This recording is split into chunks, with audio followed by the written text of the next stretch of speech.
सबसे पहले इस टाइटल को समझते हैं। Modest rebound. मॉडेस्ट का मतलब होता है मामूली, न बहुत ज़्यादा न बहुत कम, थोड़ा सा हल्का सा। रीबाउंड का मतलब होता है फिर से तेज़ी आना, थोड़ा सा उछाल आना। तो यहाँ हम बात करेंगे हमारी अर्थव्यवस्था के संबंध में। अर्थव्यवस्था के विभिन्न जो सेगमेंट्स हैं उनमें मामूली सा उछाल देखने को मिला है। The small rise in industrial output. Output का मतलब हुआ उत्पादन। होल्ड्स सम वरिंग पोर्टेंट्स। पोर्टेंट का मतलब होता है शकुन। इसका मतलब होता है एक तरह के संकेत। वरिंग पोर्टेंट्स का मतलब हो गया चिंताजनक संकेत, कि जो औद्योगिक उत्पादन है उसमें थोड़ी सी बढ़ोतरी ये बताती है, क्या दिखाती है, क्या दर्शाती है, कि भाई चिंताजनक संकेत को बताती है। India's factory output growth slowed. कि भारत में जो फैक्ट्री आउटपुट ग्रोथ है, यानी कि फैक्ट्री में जो भी प्रोडक्ट्स बनते हैं, जो उत्पादन होता है, उसमें जो ग्रोथ है, उसमें जो वृद्धि है, वो उसमें थोड़ी कमी आई, slowed to 4.9% in March from a downgraded 5.6% uptick in February. कि देखो फरवरी में क्या था, 5.6% का उछाल हमें देखने को मिला था, और अब मार्च में हमें क्या देखने को मिला है, कमी देखने को मिली है। और वो कुल मिला के मार्च में जो फैक्ट्री आउटपुट ग्रोथ रहा है वो कितना रहा है, 4.9%। डेस्पाइट के बावजूद। बेनेवोलेंट। बेनेवोलेंट का एक जनरल मीनिंग होता है काइंड, उदार। यहाँ हम देखेंगे इसका क्या मतलब है। Despite benevolent base effects. देखो बेस इफेक्ट का क्या मतलब होता है, कि जब आप कंपैरिजन करने के लिए डिफरेंट रेफरेंस पॉइंट लेते हो तो क्या है, आपका जो आंकड़ा है उसमें परिवर्तन आता है, उसको हम बोलते हैं base effect. From the previous year. तो कुल मिला के अगर पिछले साल से हम तुलना करें और बेस इफेक्ट को भी हम इंक्लूड कर लें ना, डेस्पाइट बेनेवोलेंट है ना, कि भाई अच्छा खासा बेस इफेक्ट भी मिल गया, और फिर हम प्रीवियस ईयर से तुलना करें। वैन, प्रीवियस ईयर की बात हो रही है यहाँ पे। When the index of industrial production, इसको हम बोलते हैं IIP, index of industrial production, कि जो औद्योगिक उत्पादन हुआ है उसका सूचकांक हैड श्रंक 1.9%। कि भाई क्या हमें देखने को मिला था, पिछली साल हमें ये देखने को मिला था कि जो आईआईपी है उसमें कमी आई थी, कितनी, 1.9% की। तो कुल मिला के इन फैक्टर्स को कंसीडर करते हुए भी यहाँ पे देखने वाली बात जो है वो ये, कि मार्च में जो फैक्ट्री आउटपुट ग्रोथ है वो स्लो देखने को मिला, उसमें कमी देखने को मिली। आउटपुट फ्रॉम माइंस, कि जो खदानें हैं वहाँ से जो हमें उत्पादन देखने को मिला है, स्लिड, उसमें भी कमी आई, to a 19 month low growth of 1.2%। यानी कि माइंस क्षेत्र में पिछले 19 महीनों की अगर हम बात करें तो कुल मिला के आप कह सकते हो कि 19 महीनों में सबसे नीचे चला गया, slid to a 19 month low growth of 1.2% की ही ग्रोथ इसमें हमें देखने को मिली। वाइल जबकि मैन्युफैक्चरिंग ग्रोथ की जो निर्माण क्षेत्र में वृद्धि है, पिकड अप, उसने थोड़ी सी रफ्तार पकड़ी, फ्रॉम 4.9% इन फरवरी टू 5.2%। कुल मिला के मैन्युफैक्चरिंग क्षेत्र की बात करें, हम निर्माण क्षेत्र की बात करें, तो उसमें हमें थोड़ी सी ग्रोथ देखने को मिली, कि जहां वो फरवरी में 4.9% था तो मार्च में 5.2% देखने को मिला। स्टिल मार्किंग अ 5 मंथ हाई। और अभी भी ये जो मैन्युफैक्चरिंग क्षेत्र है हमारा, वो इस बात को मार्क कर रहा है, इस बात को चिन्हित कर रहा है, क्या, 5 महीनों में जो है सर्वाधिक हमें देखने को मिला है। भले ही थोड़ी ग्रोथ हुई है लेकिन ग्रोथ हमें देखने को मिली है। इलेक्ट्रिसिटी जनरेशन, की इलेक्ट्रिसिटी उत्पादन की अगर हम बात करें, राइज रोज है ना, उसकी सेकंड फॉर्म है, उसमें जो है बढ़ोतरी हुई, कितनी, 8.6%। तो इलेक्ट्रिसिटी जनरेशन में वृद्धि हुई कितनी, 8.6% की। But over a contraction in March 2023। लेकिन आप ये कह सकते हो कि कॉन्ट्रैक्शन का मतलब यही होता है संकुचन होना, कमी आना, कि भाई जो है मार्च 2023 की अगर हम बात करें तो उसमें भी हमें इलेक्ट्रिसिटी जनरेशन के क्षेत्र में भी संकुचन देखने को मिला है। द नेशनल स्टेटिस्टिकल ऑफिस की हमारा जो राष्ट्रीय सांख्यिकी कार्यालय है, which will release fresh GDP growth estimates for 2023-24 this month and, कि इस महीने की समाप्ति तक जो NSO है वो क्या करेगा कि जीडीपी ग्रोथ से संबंधित फ्रेश आंकड़े रिलीज़ करेगा 2023-24 के संबंध में। एस्टिमेट्स का मतलब होता है आंकलन। विल 10 फैक्टर इन, तो ये जो आंकड़े रिलीज किए जाएंगे NSO के द्वारा, उसमें इस बात को इंक्लूड किया जाएगा। फैक्टर इन का मतलब है शामिल करना। 5.8% uptick in industrial output through financial year 2023-24, कि फाइनेंशियल ईयर 2023-24 के दौरान ये जो औद्योगिक उत्पादन में अपटिक का मतलब है ये जो उछाल हमें देखने को मिला है 5.8% का, इसको भी इंक्लूड किया जाएगा। मॉडरेटली हायर, मामूली सा ज़्यादा है ये जो अपटिक हमें देखने को मिला है इंडस्ट्रियल आउटपुट में, then the 5.2% rise recorded in the previous year, कि प्रीवियस फाइनेंशियल ईयर में 5.2% जो है रिकॉर्ड किया गया था ये डेटा, और इस बार ये थोड़ा सा ज़्यादा है 5.8% है, तो आप कह सकते हो कि मामूली सा हाई है। Most of this annual increase came from mining, अब ये जो अगर हमें 2 सालों की तुलना कर रहे हैं तो ये जो मामूली सा अंतर हमें देखने को मिल रहा है, ये अंतर कहाँ से आया है? ये जो एनुअल इंक्रीज़ हुआ है, ये जो वार्षिक उत्पादन में वृद्धि हुई है, ये कहाँ से हुई है? माइनिंग क्षेत्र से। अप 7.5% है ना, कि भाई ये माइनिंग क्षेत्र जो है कितना ऊपर गया, थोड़ा 7.5%। वाइल मैन्युफैक्चरिंग सा अ माइल्डर पिकअप, जबकि निर्माण क्षेत्र की अगर हम बात करें तो उसमें भी क्या देखा गया? हल्का सा जो है पिकअप, हल्की सी तेज़ी देखी गई टू 5.5% फ्रॉम 4.7% इन 2022-23, कि 2022-23 में मैन्युफैक्चरिंग कितना था? 4.7%, जो कि उसके नेक्स्ट ईयर में कितना हो गया? 5.5% है ना, तो थोड़ा सा पिकअप यहाँ भी देखने को मिला। एंड इलेक्ट्रिसिटी जनरेशन ग्रोथ, और जो इलेक्ट्रिसिटी उत्पादन की जो वृद्धि है, ईज़ का मतलब है थोड़ी सी राहत मिलना, कमी आना हल्की सी, वो कितनी रही? 7.1%। Production growth was strongest for capital goods. देखो यहाँ पे ध्यान देने वाली बात है, कैपिटल गुड्स क्या होते हैं? कैपिटल गुड्स होते हैं कि वे मशीनरीज, वे इक्विपमेंट्स, वो बिल्डिंग जिसका प्रयोग किसी कंपनी के द्वारा किया जाता है। जैसे मान लो आपकी कोई कंपनी है और वो प्रोडक्ट्स बनाती है, तो आपकी कंपनी जिन मशीनरीज़ का प्रयोग करती है, जिस बिल्डिंग का प्रयोग करती है, जिन व्हीकल्स का प्रयोग करती है, जिन टूल्स का प्रयोग करती है, उनको हम बोलते हैं capital goods. As well as infrastructure, infrastructure में क्या आता है? आधारभूत ढांचा, रोड है, पुल है, बिल्डिंग्स हैं, वाटर सप्लाई है, पावर सप्लाई है, ट्रांसपोर्ट है, ये सब आते हैं इंफ्रास्ट्रक्चर में। इसी तरह से ये इन्हीं चीज़ों को हम क्या बोलेंगे? इंफ्रास्ट्रक्चर एंड कंस्ट्रक्शन, है ना, निर्माण क्षेत्र। गुड्स का मतलब होता है वस्तुएं। For the second straight year, तो देखो प्रोडक्शन ग्रोथ की जो उत्पादन में वृद्धि है वो सर्वाधिक देखी गई। किन चीज़ों में सबसे ज़्यादा प्रोडक्शन ग्रोथ देखी गई? कैपिटल गुड्स में, इंफ्रास्ट्रक्चर और कंस्ट्रक्शन गुड्स में, for the second straight year. Second straight year का मतलब है लगातार दूसरे साल जो है इन क्षेत्रों में वृद्धि देखी गई। नॉट सरप्राइजिंग, और ये जो वृद्धि हमें देखने को मिली है ना, ये कोई आश्चर्यजनक बात नहीं है। गिवन का मतलब होता है इस बात को देखते हुए, इस बात को ध्यान में रखते हुए। द रैंप अप का मतलब होता है इंक्रीज करना।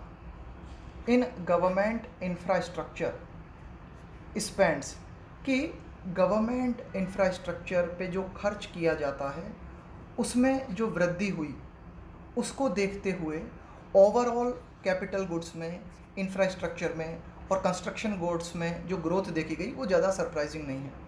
तो क्या हमने देखा कि गवर्नमेंट इंफ्रास्ट्रक्चर स्पेंड में बढ़ोतरी हुई to pump prime the economy, है ना। और इसके माध्यम से क्या हुआ? जब गवर्नमेंट इंफ्रास्ट्रक्चर में जब वृद्धि हुई तो इसके माध्यम से क्या हुआ? To pump prime the economy, कि इसके माध्यम से एक पंप मिला, पंप का मतलब हुआ एक तरह से एक बूस्ट मिला उसे, और हमारी इकोनॉमी को प्रिपेयर होने में मदद मिली। देखो, प्राइम का मतलब होता है कि अगले स्टेज पर जाने के लिए आप तैयार हो रहे हो किसी चीज़ के लिए। तो to pump prime the economy till private capex recover. Private capex का मतलब हुआ प्राइवेट कैपिटल एक्सपेंडिचर, उसको हम बोलते हैं, यानी कि निजी रूप से कितना कैपिटल जो है खर्च किया जा रहा है ना, उसको हम बोलते हैं प्राइवेट कैपिटल एक्सपेंडिचर। कि भाई निजी क्षेत्र में जो कैपिटल एक्सपेंडिचर है वो रिकवर करे, तब तक हमें हेल्प मिली किन चीज़ों से? हमें हेल्प मिली गवर्नमेंट इंफ्रास्ट्रक्चर पे जो स्पेंड किया गया उससे, कि जो इंफ्रास्ट्रक्चर और कंस्ट्रक्शन गुड्स हैं, कैपिटल गुड्स हैं, उनमें ग्रोथ बनी रही। हाउएवर, हालांकि for private investments to take over the economy's growth engine, कि हमारी अर्थव्यवस्था की वृद्धि का जो इंजन है वो प्राइवेट इन्वेस्टमेंट के हाथ में आ जाए। देखो, टेक ओवर का मतलब एक तरह से कंट्रोल ले लेना, कि प्राइवेट इन्वेस्टमेंट जो है, निजी निवेश जो है, वो हमारी अर्थव्यवस्था की ग्रोथ को संभालने लगे, यानी कि हमारी अर्थव्यवस्था की ग्रोथ को कंट्रोल करने लगे। उसके लिए क्या चीज़ ज़रूरी है? Household consumption. House hold consumption का मतलब हुआ कि जो घर हैं, है ना, जो भी आप कह सकते हो घर हैं, वहाँ पे जो उपभोग होता है, household consumption signals are critical. तो कुल मिला के जो घर हैं वहाँ पर कितना कंजम्पशन किया जा रहा है, वो सिग्नल्स हमारे लिए बहुत ही ज़्यादा क्रिटिकल हैं, बहुत ही ज़्यादा महत्वपूर्ण हैं। And there is little comfort. Little comfort का मतलब हुआ न के बराबर राहत, यानी कि कोई राहत नहीं है। Here for the second year in a row. Second year in a row का मतलब हुआ लगातार दूसरे साल हमें यहाँ किसी तरह की राहत देखने को नहीं मिल रही, यानी कि जो हाउस होल्ड कंजम्पशन के जो सिग्नल्स हैं वे अच्छे नहीं आ रहे, और वे जब अच्छे नहीं आ रहे तो प्राइवेट इन्वेस्टमेंट्स बढ़ेगा, इसके कोई चांस नज़र नहीं आ रहे। और जब प्राइवेट इन्वेस्टमेंट नहीं बढ़ेगा तो इकोनॉमी की ग्रोथ का जो इंजन है वो निजी निवेश के हाथों में कैसे आएगा? Production of consumer durables and non durables. देखो, दो तरह की वस्तुएं होती हैं, कंज्यूमर ड्यूरेबल्स और नॉन ड्यूरेबल्स। नॉन ड्यूरेबल्स का मतलब है जो बहुत कम चलती हैं, जैसे कि वेजिटेबल्स है आपकी 1-2 दिन में ख़राब हो जाती है, दूध है आपका 1-2 दिन में ख़राब हो जाता है। तो नॉन ड्यूरेबल्स का मतलब है कम अवधि तक चलने वाली वस्तुएं, और ड्यूरेबल्स का मतलब है जो एक लंबे समय तक चलती है। आपने कोई चीज़ खरीद ली और वो आपको लंबी सर्विस दे रही है, जैसे आपने एक लकड़ी का बेड बनवा लिया, वो आपके 10-20 साल चलेगा, तो उसको आप क्या कह सकते हैं? ड्यूरेबल कह सकते हैं। तो ये जो उत्पादन है ड्यूरेबल्स और नॉन ड्यूरेबल्स का, रोज़ उसमें वृद्धि देखी गई, कितनी? Just 3.6% and 4% respectively. रेस्पेक्टिवली का मतलब होता है क्रमशः, यानी कि ड्यूरेबल्स में वृद्धि देखी गई 3.6% की, और नॉन ड्यूरेबल्स में वृद्धि देखी गई 4% की, on top of a meagre. Meagre का मतलब है बहुत ही मामूली, 0.6% एंड 7% अपटेक इन 2022-23, यानी कि 2022-23 की अगर हम बात करें तो एक मामूली सी थोड़ा सा इंक्रीज देखने को मिला है। कितना? 0.6 और 0.7% respectively. This matches with the 3% growth estimated in private consumption spends over last year. अब ये बात इस चीज़ से मैच खाती है, किस चीज़ से? कि 3% की ग्रोथ आकलित की गई थी private consumption spend. Private consumption spends का मतलब हुआ निजी व्यक्तियों के द्वारा जो उपभोग किया जा रहा है, उस पर जो खर्चा हो रहा है, उसको हम बोलेंगे प्राइवेट कंजम्पशन स्पेंड्स।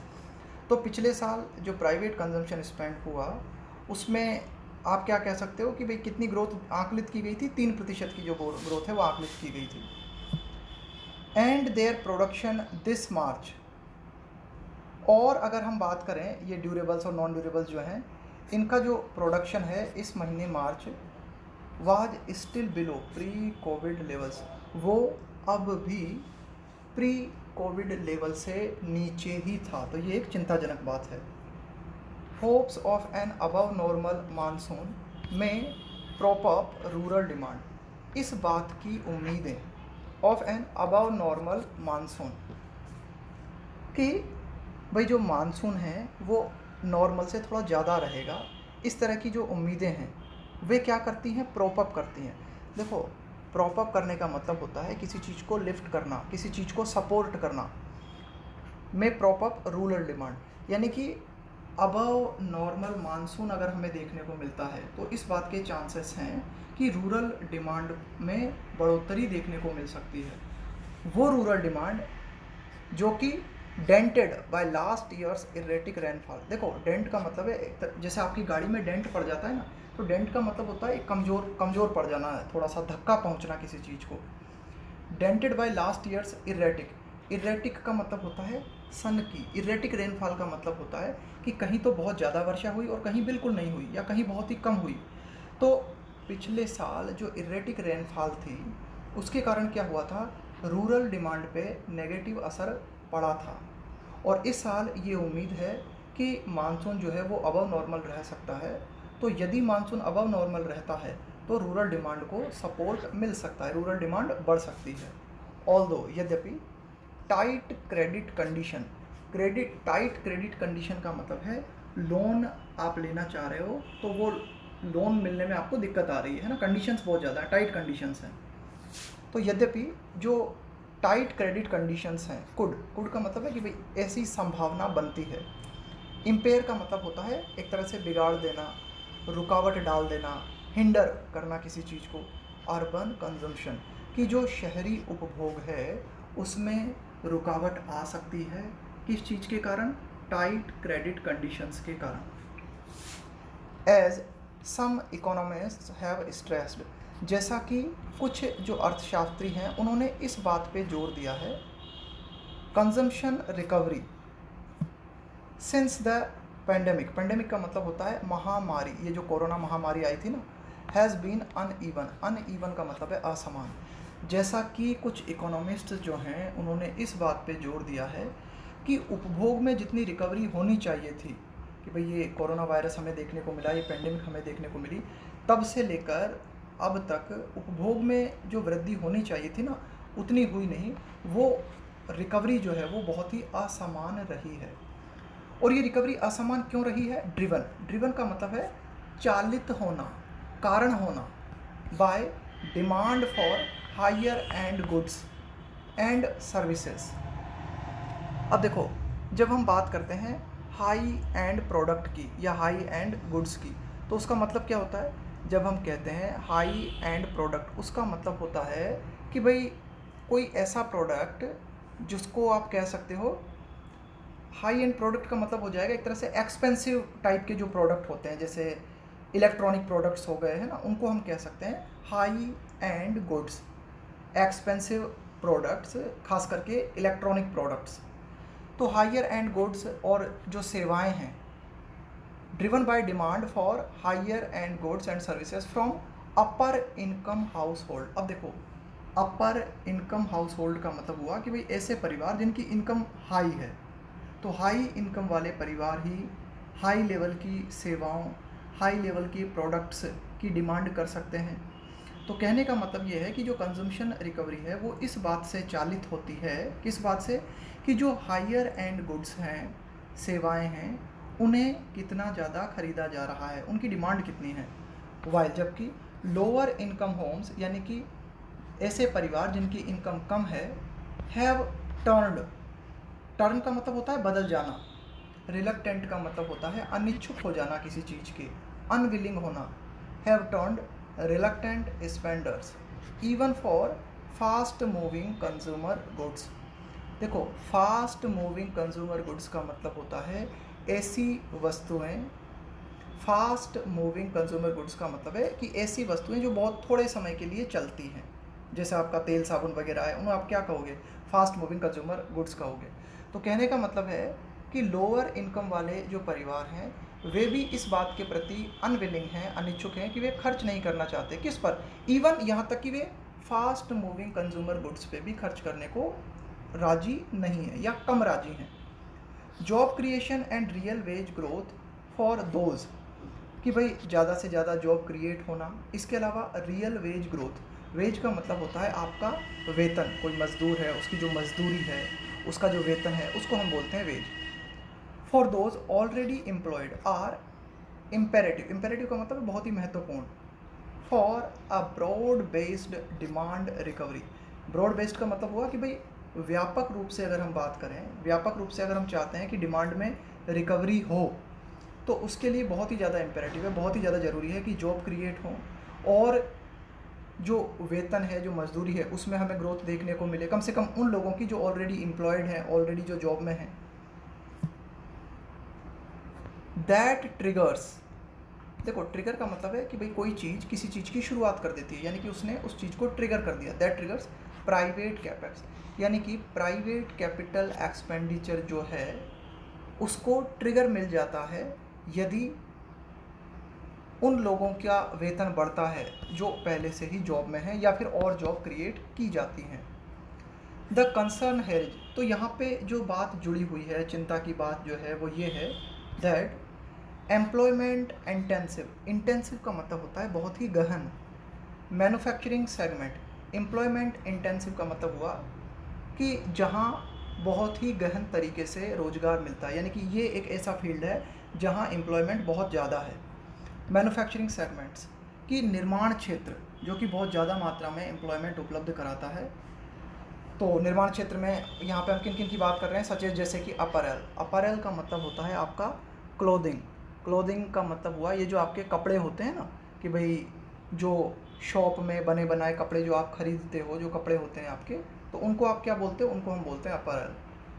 कंप्यूटर्स हो गया, इलेक्ट्रॉनिक्स हो गए, ये सब मैन्युफैक्चरिंग सेगमेंट में आते हैं ना, निर्माण क्षेत्र में आएंगे ये सब, कि आपके ये कपड़े हो गए, कंप्यूटर्स हो गया, इलेक्ट्रॉनिक्स है, फर्नीचर है, इसके अलावा चमड़े के प्रोडक्ट्स हैं, तो इन सभी है ना। और ये ऐसे क्षेत्र हैं जहाँ सर्वाधिक मात्रा में लोगों को रोजगार मिला हुआ है। और ये सारे के सारे क्षेत्रों में हमें क्या देखने को मिला है, हैव कॉन्ट्रैक्टेड इन 2023-24, इन सभी क्षेत्रों में हमें कॉन्ट्रैक्शन देखने को मिला है, संकुचन देखने को मिला है 2023-24 में। विथ वीकर एक्सपोर्ट, की कमज़ोर निर्यात, यानी कि इन क्षेत्रों का, ये जो हमने इन क्षेत्रों की बात की, इन क्षेत्रों में जो निर्यात होना चाहिए उतना नहीं हो पाया, यानी कि कमज़ोर निर्यात देखा गया। Only explaining part of this downturn, downturn का मतलब है एक तरह से निगेटिव मोड है ना, कमी आना, कि जो वीक एक्सपोर्ट रहा है हमारा, वो इस चीज़ को एक्सप्लेन करता है, कि इस चीज़ को, कि भाई ये जो कॉन्ट्रैक्शन देखने को मिला है ना, ये जो संकुचन देखने को मिला है, इस चीज़ को एक्सप्लेन करता है weak export. The latest IIP data also reflect flagging momentum, कि जो नवीनतम IIP के आंकड़े हैं वो इस बात को, रिफ्लेक्ट का मतलब है दर्शाना, दिखाना, वो इस चीज़ को भी दिखाते हैं, किस चीज़ को, फ्लैगिंग, फ्लैगिंग का मतलब होता है और कमज़ोर होते जाना, कि जो मोमेंटम है, जो चाल है, वो थोड़ी कमज़ोर हुई है। Growth slid to a 3 quarter low of 4.9%, कि अगर हम बात करें ग्रोथ की, तो वो 3 क्वार्टर में, पिछले 3 क्वार्टर में जो है सबसे नीचे चली गई, कितनी, 4.9%। बिटवीन जनवरी एंड मार्च, की जनवरी और मार्च के बीच जो ग्रोथ रही वो कितनी रही, 4.9% की, और ये पिछले 3 क्वार्टर में सबसे कम है। The next government must prioritise, कि अगली जो सरकार है उसे इस बात को प्रायोरिटी देनी चाहिए, इस बात को प्राथमिकता देनी चाहिए, किस चीज़ को प्राथमिकता देनी चाहिए, एड्रेसिंग, एड्रेसिंग का मतलब है यहाँ पे समाधान करना। द ब्रॉडर चैलेंजेस, कि जो व्यापक चुनौतियाँ हैं, हॉन्टिंग, जो कि डरा रही हैं, भयभीत कर रही हैं, हेसिटेंट कंज्यूमर्स, हेसिटेंट का मतलब है जो मतलब हिचकिचा रहा है, यहाँ पे हम जब बात कर रहे हैं हेजिटेंट कंज्यूमर्स की मतलब है ऐसा उपभोग करने वाला व्यक्ति जो कि स्पेंड नहीं कर पा रहा ठीक से, है ना, वो थोड़ा सा उसको क्या है, संकोच फील हो रहा है, तो हेजिटेंट का मतलब होता है सकुचाना। तो अगली जो सरकार है उसे इस बात को प्राथमिकता देनी चाहिए कि भाई इस चीज़ का समाधान किया जाए, किस चीज़ का, जो व्यापक चुनौतियाँ हैं जो कि कंज्यूमर को, है ना, जो ऑलरेडी हेसिटेंट है उसे डरा रही है ना, तो उन चुनौतियों का सामना किया जाए। एंड रिवाइविंग, रिवाइव का मतलब है पुनः जीवित करना, किसी चीज़ को पुनः जान डालना उस चीज़ में। प्लेटफॉर्म्स, यानी कि ऐसे मंच जो कि फॉर रेटिसेंट इन्वेस्टर्स, देखो रेटिसेंट का मतलब होता है कम बोलने वाला, रेटिसेंट का मतलब होता है एक तरह से रिजर्व्ड टाइप का जो व्यक्ति होता है ना, एक तरह से अल्पभाषी आप उसे कह सकते हो, जो अनकम्युनिकेटिव है, उसको हम रेटिसेंट कह सकते हैं। तो कम बोलने वाले जो इन्वेस्टर्स हैं उनके लिए जो प्लेटफॉर्म्स बने हुए हैं, जो मंच बने हुए हैं, उन्हें फिर से नया किया जाए ताकि ये जो रेटिसेंट इन्वेस्टर्स हैं ये अपनी आवाज़ को रख सकें। यहाँ पे वॉइस का मतलब है अपनी आवाज़ को रखना, है ना, अपनी आप जो कुछ कहना चाहते हो उसे ठीक तरह से व्यक्त करना, प्रकट करना, देयर कंसर्न्स फ्रीली। तो जो रेटिसेंट इन्वेस्टर्स हैं उनकी जो चिंताएं हैं, उनके जो कंसर्न्स हैं, उन्हें वो बहुत ही मुक्त तरीके से सामने रख सकें, इसके लिए जो प्लेटफॉर्म्स बने हुए हैं उन्हें फिर से रिवाइव किया जाना चाहिए। और साथ ही साथ जो व्यापक चुनौतियाँ हेसिटेंट कंज्यूमर्स के सामने हैं, यानी कि जो उपभोक्ता है वो खर्च तो करना चाह रहा है लेकिन किन्हीं कारणों से हेसिटेट कर रहा है, वो सकुचा रहा है, तो वो जो परिस्थितियां हैं जो उसको हॉन्ट कर रही हैं, जो उसको डरा रही हैं, उन परिस्थितियों का समाधान अगली सरकार को करना चाहिए। यानी कि अगली सरकार की ये प्रायोरिटी होनी चाहिए, प्राथमिकता होनी चाहिए। तो ये था हमारा आज का एडिटोरियल।